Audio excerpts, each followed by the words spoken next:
किया गया है और सभी जनता जान रहे हैं, सभी हम लोग भी देखे हैं कि कहीं ना कहीं ज्योति सिंह को हराने के लिए बहुत बड़ा गेम हुआ है और उसके बावजूद भी ज्योति सिंह 24,000 वोट से जीती हैं। तो 24,000 जनता का दिल जीतना भी कोई आसान बात नहीं है, तो वो हार कर भी जीत गई। ज्योति कह रही है कि उम्मीद नहीं था मुझे कि इतना मुझे प्यार मिलेगा, उम्मीद से ज्यादा मिला है। बिल्कुल, यही तो उनकी महानता का सबसे बड़ा मतलब सबूत है कि वो महिला इतनी अच्छी है कि वो कम में भी खुश हो जाती हैं। तो मेरा यह कहना है कि बस हम लोग भी यही उनका जो हृदय में जो विश्वास है और जो उनका प्रेम है, उसी प्रेम को अब हम लोग भी जगाना चाहते हैं।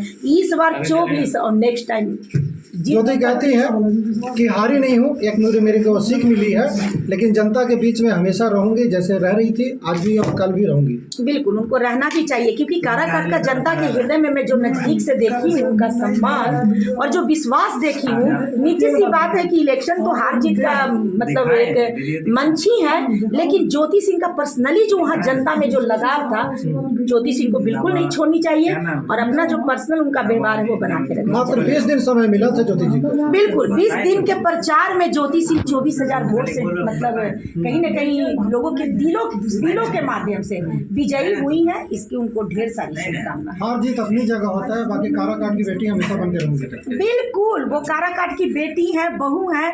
आप वहाँ रहते तो आप सुनते कि काराकाट के जनता ऐसे बोलते थे, ज्योति दीदी आ गई, कुछ लोग बोल रहे ज्योति भाभी आ गई है, कुछ लोग बोल रहे हैं अरे भाभी आप यहाँ बैठिए, कुछ लड़कियाँ बोल रहे हैं मैं तो वोट नहीं दे सकती हूँ, मेरी उम्र नहीं है, लेकिन अपनी माँ से बोलूंगी, अपनी दीदी से बोलूंगी, अपनी भाभी से बोलूंगी, लेकिन ज्योति भाभी को जिता के रहूंगी। तो ज्योति सिंह काराकाट में बेटी रूप में भी घूम रही थी और बहू रूप में भी घूम रही थी, तो वहाँ के जनता का उनको भरपूर आशीर्वाद और प्यार मिला।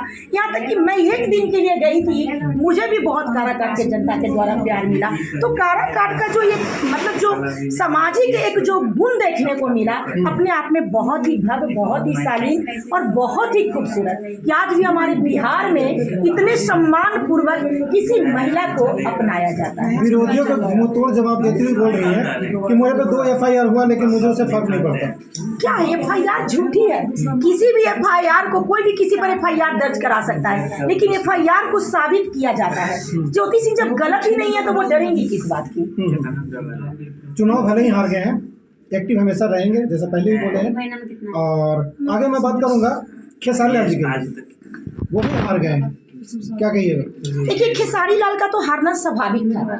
अगर वो जीत जाते तब हम लोगों को दुख हो जाता, इसलिए क्योंकि जिस तरह से वो अश्लील माहौल से निकले हैं और तुरंत के तुरंत एक ही बार में अगर वो जीत जाते तो उनको भी घमंड बढ़ जाता और कहीं ना कहीं उनको ये लगता कि चलो हम गलत करके भी हम जीत गए, और कहीं ना कहीं वो राम मंदिर पर सवाल उठा दिए।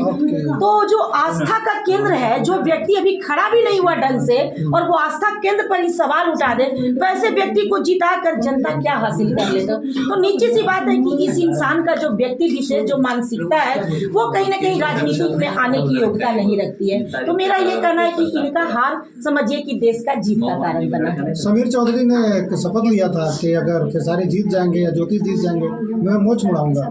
बिल्कुल बिल्कुल, देखिए उनका जो मोच है सो हम आपको क्या कहें कि उनके पिताजी का धरोहर दिया हुआ है। अब मोच इतनी बड़ी हो गई है कि अब मोच पर ही अपना डंका बजाते हैं। तो मेरा ये कहना है कि उनका बाइक लेने वाली सामने बैठी हुई भी है, और क्या कहिएगा, अब मोच पर ही डंका बजाते रहेंगे। अब कब मोच मुड़वाएंगे वो तो आने वाला वक्त बताएगा। जन स्वराज के प्रशांत किशोर जी बहुत सारे मुख्यमंत्री बना चुके हैं और खुद एक विधायक नहीं खड़ा कर चुके। देखिए, विधायक नहीं खड़ा कर चुके, आप देखे थे सोशल मीडिया पे उनका वीडियो, जिस तरह से एक महिला उनको माथा में टीका लगाई और तुरंत टीका को पोंछना, क्या एटीट्यूड था वो, तुरंत प्रसाद को नीचे गिरा देना। तो जो इंसान अपने आस्था, अपने धर्म, अपने श्रद्धा को सही ढंग से नहीं संजो के चल सकता है, उस व्यक्ति के अगर हाथ में सरकार का वो मतलब वर्चस्व मिल जाए तो क्या वो हमारे देश को संभाल सकते हैं? जिस आदमी से 4 दाना प्रसादी नहीं संभाल पाता है, क्या वो देश को संभाल पाते? तो उनके हाथ से जब 4 दाना प्रसादी सरक सकती है तो वो तो देश को भी सरका देते। तो नीचे सी बात है कि ऐसे व्यक्तियों के हाथ में सरकार नहीं जानी चाहिए। तो कहीं ना कहीं एक व्यक्ति का भविष्यवाणी सही हुआ, बीना मानवी जी ने भविष्यवाणी की थी कि प्रशांत किशोर का एक भी सीट नहीं आएगा। यहाँ तक कि शर्त भी लगाई थी वो, और शर्त की पैसे भी मांग रही थी। क्या मैं शर्त जीत चुकी हूँ, मुझे वो पैसे वापस दो, क्या कहिएगा? नहीं, हम तो जो वीडियो देखे उसमें ये देखने को मिला है कि वो तो मतलब ज्योति सिंह पर भी शर्त लगाई हुई थी कि वो भी हारेगी। उसके बाद फिर वो, हाँ, ज्योति सिंह का भी उसमें नाम आया है। प्रशांत किशोर पे मेरे से हुआ था। हाँ, आपसे हुआ था। ज्योति सिंह पर भी उनका वक्तव्य चला कि मैंने पहले ही बोल दिया था कि नहीं जीत होगी। तो मेरा ये कहना है कि जो लोग किसी की आकाशवाणी करते हैं और किसी के हार पर खुशी मनाते हैं, वो अपने मानवता को दर्शाते हैं, और उन पर क्या विशेष टिप्पणी? वैसे क्या कहिएगा, मतलब प्रशांत किशोर जी के लिए विशेष आखिर कहाँ कमियां रह गई जो प्रशांत किशोर जी के लिए यही कहना चाहते हैं कि ये डिजिटल इंडिया है और पब्लिक सब जानती है। यदि आप माथे के तिलक नहीं संभाल सकते हैं तो सर के पगड़ी कैसे संभालेंगे? यदि हाथ में 4 प्रसाद नहीं संभाल सकते हैं तो देश को आप क्या संभालेंगे?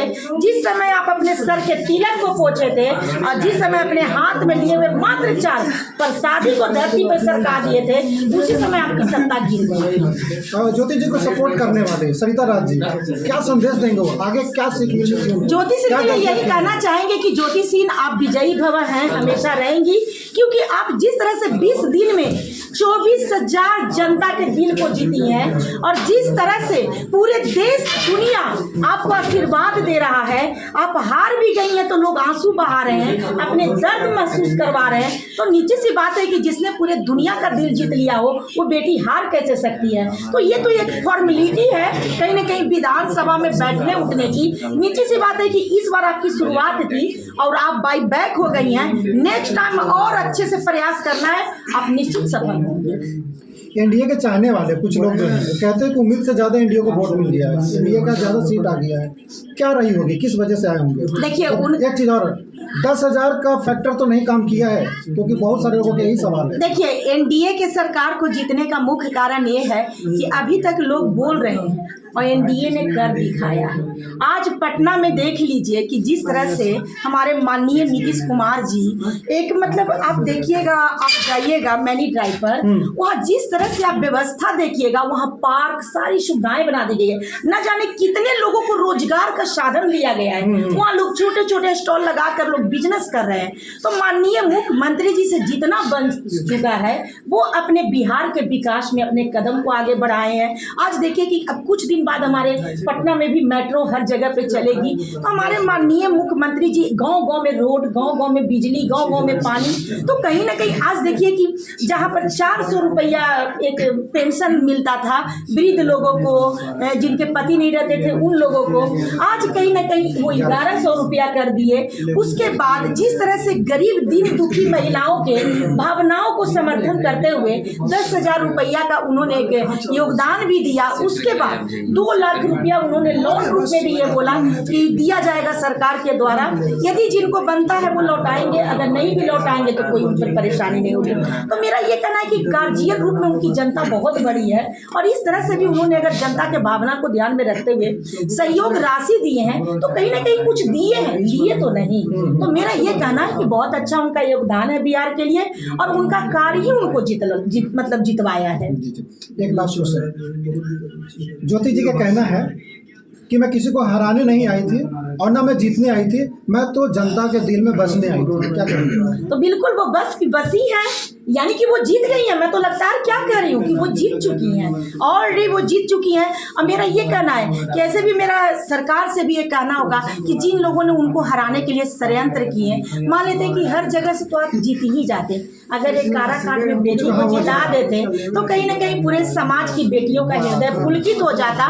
तो कहीं ना कहीं उनके साथ छल भी बहुत बड़ा बोया गया है। हार का मुख्य कारण है षड्यंत्र जो विपक्षियों के द्वारा उनके साथ किया गया है। एक कमेंट्स आ रहा था जिसमें ये कहा जा रहा है कि हराने वाला कोई और नहीं, उसी का भाई और बबीता मिश्रा कहाँ थे?